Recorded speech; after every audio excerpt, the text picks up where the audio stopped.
Polls are starting to close in Turkey's most closely contested election in decades. Election observers say the voter turnout was high. President Recep Tayyip Erdogan is facing his toughest electoral challenge in 20 years. Most of the opposition united to back Kemal Kilicdaroglu. The government's response to devastating earthquakes in February and a struggling economy are seen as top voter concerns. Now, in a moment, we're going to be going live to our correspondents. Hashim Al-Khabar is in Ankara, Sami Zeidan is in Istanbul. But first, Resul Serdar begins our coverage. Many consider this election to be Turkey's most significant in recent history. President Recep Tayyip Erdogan voted in Istanbul, where he began his political career. He has reshaped Turkey over the last 2 decades. His supporters believe he has made the country more powerful and prosperous. We want everyone to vote because the independence and future of the country is at stake. We came here to vote for the stability and the growth of our country to continue. Stability and continuity have been keywords throughout Erdogan's election campaign. He is now promising a more assertive Turkey in the international arena. He ended his campaign by visiting Hagia Sophia, Istanbul's famous mosque and historic cultural site, to appeal his conservative base. However, after more than 2 decades in power, he now faces his most difficult challenge. 6 opposition parties have joined forces for these presidential and parliamentary elections, with opposition leader Kemal Kilicdaroglu chosen as their unity candidate. His supporters are growing more confident that he will be Turkey's next president. Many people's purchasing power has declined. At the same time, the rule of law has vanished. Justice has vanished. I want my country to become better in terms of justice, the rule of law and living conditions. During Kilicdaroglu's election campaign, his main messages were change and hope. He promises a more inclusive democracy at home and stronger ties with the West. He concluded his campaign by visiting Anıtkabir, the mausoleum of the founder of the Turkish Republic, Mustafa Kemal Atatürk, that is regarded as a symbol of secularism and republicanism in the country. Along with these symbolic maneuvers, many in Turkey believe the economy will be the most important factor determining the election outcome. People are facing rocketing prices as the country has one of the highest inflation rates in the world. That has been exacerbated by the 2 earthquakes in February. To win outright, a candidate must get more than half of the vote. If no candidate gets at least 50% plus 1 vote in the first round, the presidential election will be decided in a second round on May 28 between the 2 candidates who received the most votes.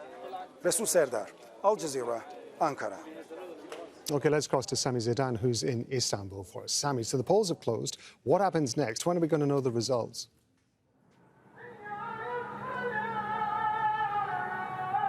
Right, you're joining us, Rob, amid the call to prayer, amid strong calls for people to come out and vote. And to answer your question, what happens next? Well, 5 p.m. local, which is just a few minutes ago, we crossed 5 p.m. local, is when polls were slated to close.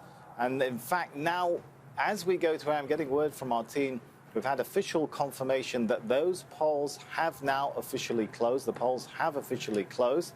So there was some thought that maybe there might be a delay in beginning the vote counting because some long lines were seen at some polling stations, but it seems we're beyond that point.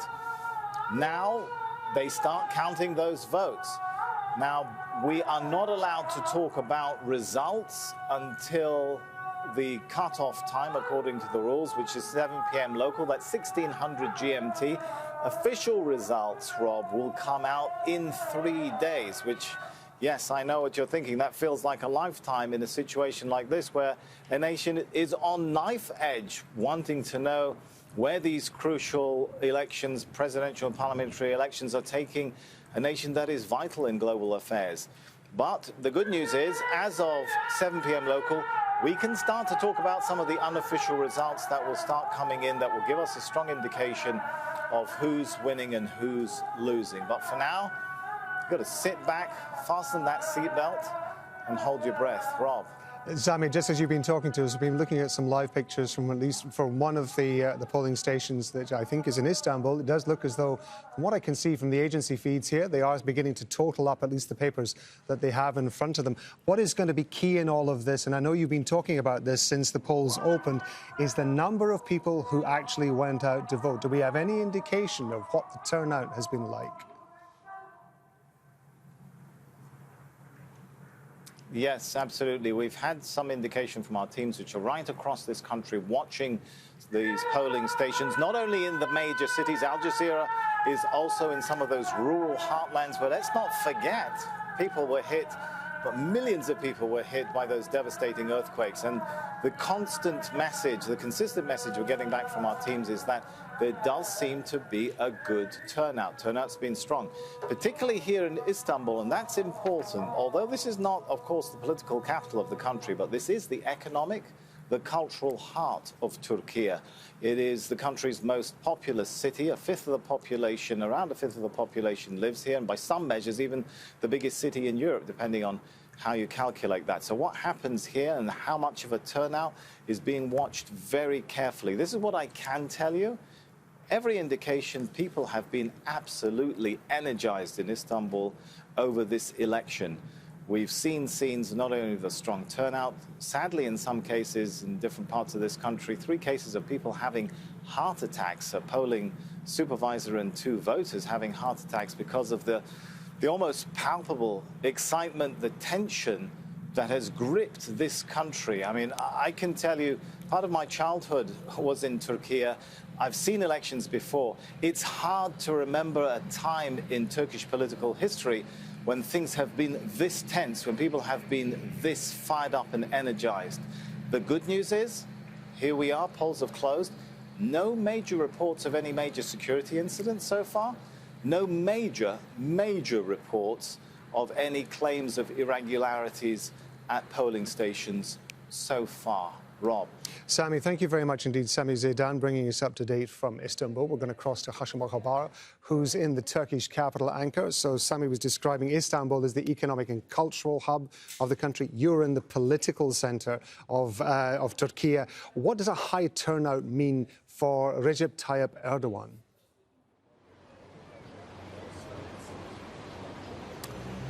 It is going to be a crucial moment for him, for his party, the AK Party, and for his legacy.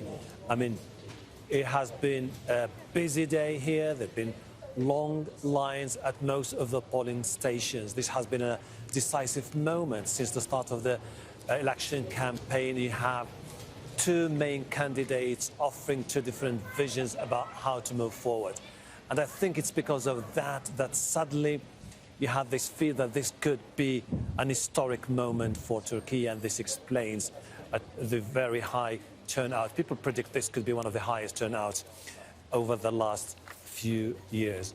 What does it mean for President Recep Tayyip Erdogan? He's looking forward to see people vindicate his legacy. He said that he has been doing everything it took him to preside over what he has always described as an unprecedented economic boom. He said that he has built infrastructure across the country from scratch. He said that he has introduced major political reforms. But at the same time, he said that he considers all the accusations leveled against him by the opposition and by the West. That's, for example, this is someone who has been making friends with autocrats. He has been eroding democracy in his country as politically motivated. He's looking forward to see people vote for him in huge numbers, although people suggest that this could perhaps be a tight election. But you know, this is someone who has paraded the political stage in Istanbul in the 90s, and nationally when he established his AK Party and when he won elections in 2002, and globally when he became a key political player. He does understand that when you are in power for 20 years, it will be extremely delicate to convince people time and again to vote for you in huge numbers. This explains why you're getting all this sense of excitement and anxiety about what happens in the upcoming hours. Hashim, we've just been looking at some pictures of Recep Tayyip Erdogan as he was voting in Istanbul, and interestingly, immediately afterwards, I understand that he travelled to Ankara, where you are, which is not something that normally happens. I want to ask you about what, however, is happening in the opposition camp, the opposition that is united to back Kemal Kilicdaroglu. So this is what happened. I mean, the opposition did understand from the beginning that there is absolutely no way they can win the election if they don't come together. And it was because of people like Kemal Kilicdaroglu, the leader of the main opposition party, CHP, who has managed to stitch together this coalition with 6 political parties known as the Nation Alliance or the Table of Six. They disagree over huge issues, but now they decided that it was about time for them to come together and win the election. If they win, that will consolidate this stance, that will bring them together for the future. If they lose, the coalition could disintegrate. And this is why they are adamant on the need to win tonight. They say that the reason why they think they will be winning this election is because they say they have been offering the Turkish people a new vision for the future. A vision, they say, is going to be based on strengthening democracy in the country. Democracy, which they say has been eroded under AK Party and President Recep Tayyip Erdogan. Two, Kilicdaroglu in particular, an economist, say that this is going to be an opportunity for him to fix the economy, to invite foreign investors to come into the country and to create a robust economy in the country. So we have to wait and see what will be the choice of the people in the upcoming hours. Hashim Al-Kabara talking to us from the Turkish capital, Ankara. Hashim, thank you.